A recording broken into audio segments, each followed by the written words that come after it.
నీ పేరేం పేరమ్మా? మేడం నా పేరు మాధవి మేడం. మా ఇద్దరు పిల్లలు ఇక్కడనే చదివిండ్రు. అయితే మా పెద్ద అబ్బాయిది 6th వెళ్ళిపోయిండు.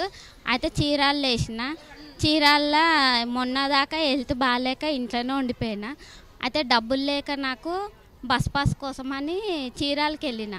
చీరాలకి వెళ్తే బస్ పాస్ అయిపోయిందమ్మా అనేసి నిన్న అన్నుండే సారు వాళ్ళు. అయితే బయట కొనాలన్నా కానీ 500-600 అవుతాయి.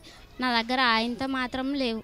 అయితే పిల్లగాడు 2 వారాల నుంచి ఇంట్లోనే ఉంటుండు. బస్కు డబ్బులు లేక, బస్కి డబ్బులు లేక, ఆటోకి ఛార్జ్ లేక, దేనికైనా కానీ లేక ఇంట్లోనే ఉంటుండు. 2 వారాలు అయింది మా అబ్బాయి అయినా. అదే